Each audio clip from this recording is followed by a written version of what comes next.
Olá, graça e paz. Estamos aqui no canal Som de Graça e nessa visão de estarmos estudando sobre a oração, sobre olharmos a oração como sendo um ponto de conflito, um momento de conflito, conflito de vontades, que deve prevalecer a nossa vontade, a vontade do Pai do Céu. E olhando por esse prisma, é interessante nós percebermos que há essa questão do conflito, né? Me parece que por falta de termos o devido discernimento acerca do propósito da nossa existência. E aí, se nós formos olhar o contexto bíblico, um dos segredos para realmente reconhecermos isso é olharmos para Jesus. Jesus precisa ser o nosso modelo. Precisamos reconhecer mesmo o Senhor Jesus como nosso upogramos, né?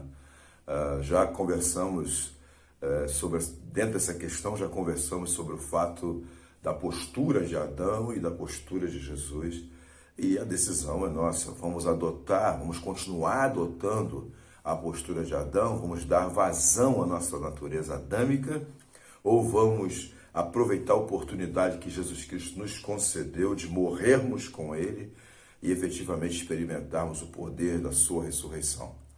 O Espírito Santo presente em nós para nos ajudar no desenvolvimento da nossa caminhada com Deus, nosso retorno para casa. Na verdade, a nossa existência transita por esse prisma.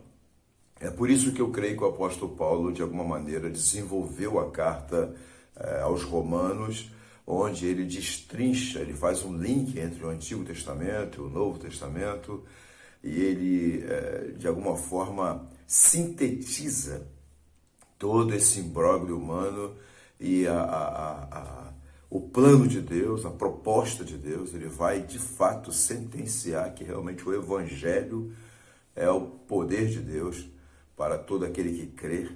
A mensagem, o projeto de Deus é a solução para o ser humano e, portanto, ele vai demonstrar ali a crise que foi o ser humano, no uso do seu arbítrio, ter aberto mão, ter prescindido do Criador, ter saído da presença do Criador. E aí ele vai chegar mesmo à máxima de que todos pecaram e destituídos estão da glória de Deus. Ele diz mesmo que o salário do pecado é a morte, mas o dom gratuito de Deus é a vida eterna em Cristo Jesus. Portanto, há uma crise, há um delito real, contundente, há um problema sério, grave, e, portanto, todo o jogo da existência humana passa por isso aí, ou perpassa por essa situação aí. Portanto, parece que vamos gastar uma energia trabalhando, se entrarmos por um caminho de trabalharmos o porquê desses conflitos, desse conflito de vontade, de estarmos que muitas vezes num processo de oração, questionando o Criador e não entendendo os processos humanos, em crise com os processos humanos, em crise com as traições, em crise com os abandonos, em crise com a violência, em crise com esse caos, né?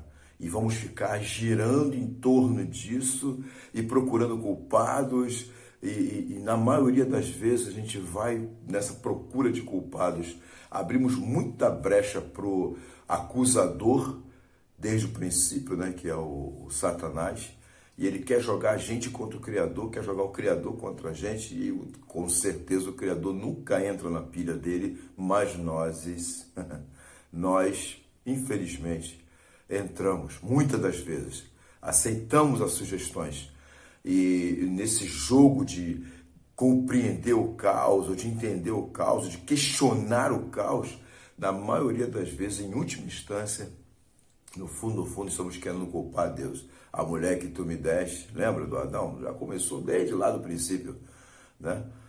Então há uma tendência nessa natureza adâmica de procurar um culpado. E aí, gente, a solução está em ficar no prejuízo. Ficar no prejuízo. Alguém tem que ceder. E nesse caso, o nosso paizão do céu cedeu.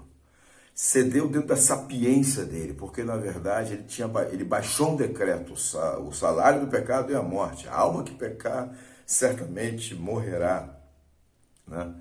E para ficar evidenciado a sua justiça amorosa, o seu amor justo, ele abriu mão da sua glória.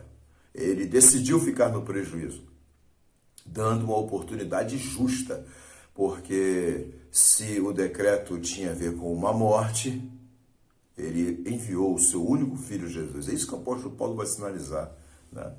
O dom gratuito de Deus é a vida eterna em Cristo Jesus. De tal maneira que em Cristo Jesus nós podemos ser justificados pela fé e assim termos paz com Deus. Mas para isso acontecer, alguém teve que ceder. E quem foi que cedeu? O nosso paizão do céu. E Jesus abriu mão da sua glória e veio para buscar e salvar todos que se haviam perdido. E, portanto, ele vai entregar a sua vida. Alguém teve que ceder, e quem cedeu foi Jesus Cristo. Isso para deixar um exemplo para nós.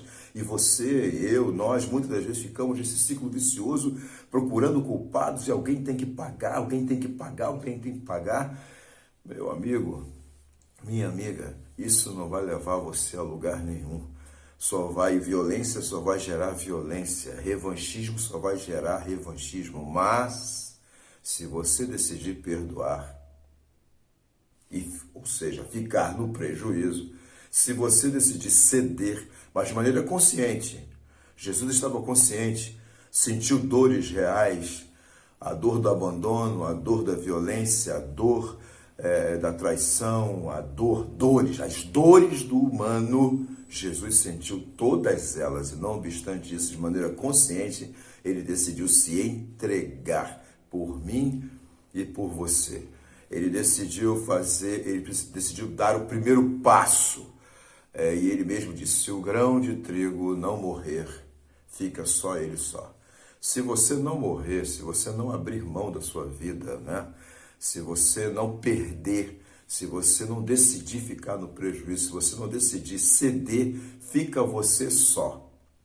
Foi isso que Jesus disse. Se o grão de trigo não morrer, fica ele só. Mas se ele cair na terra, se ele morrer, né, ele poderá germinar. E no caso, Jesus fez isso, ele ressuscitou. Você quer uma nova vida? Você precisa fazer como Jesus. Precisamos fazer como Jesus. Por isso eu tenho proposto ao povo lá da igreja, nossa comunidade de fé, e quero propor para você também, fazer uma oração sincera e humilde e simples, e voltar-se para o Senhor, para Jesus, e dizer assim: Jesus, ensina-me a viver. Ensina-me a abrir mão, Jesus. Ensina-me a desapegar. Ensina-me a ficar no prejuízo. Ensina-me a perdoar. Ensina-me a fazer por menos, Senhor. Ensina-me a viver. Quem sabe não é isso que está faltando? Ou eu poderia dizer, eu tenho certeza que é isso que está faltando. Porque se você não decidir por isso aí, ficará você só. E fica você religiosamente orando e falando com Deus, e muitas vezes vociferando a Deus, ou fazendo promessas a Deus, ou buscando numa tentativa de, né, talvez sem você perceber, você nem percebe. Inconscientemente você entrou num jogo religioso que na verdade tem a ver com uma tentativa de como se fosse possível manipular o eterno.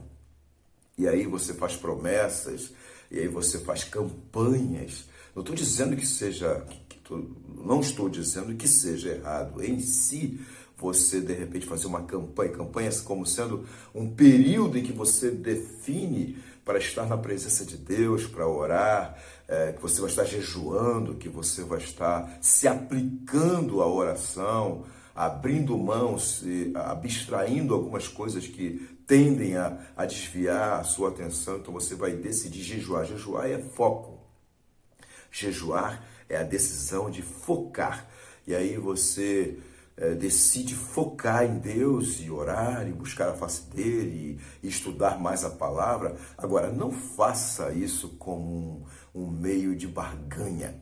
Não entre por esse caminho achando que é isso aí que vai mover o coração de Deus. A oração é a mola que move a mão de Deus. Gente, um Deus que é manipulável, ele não é Deus.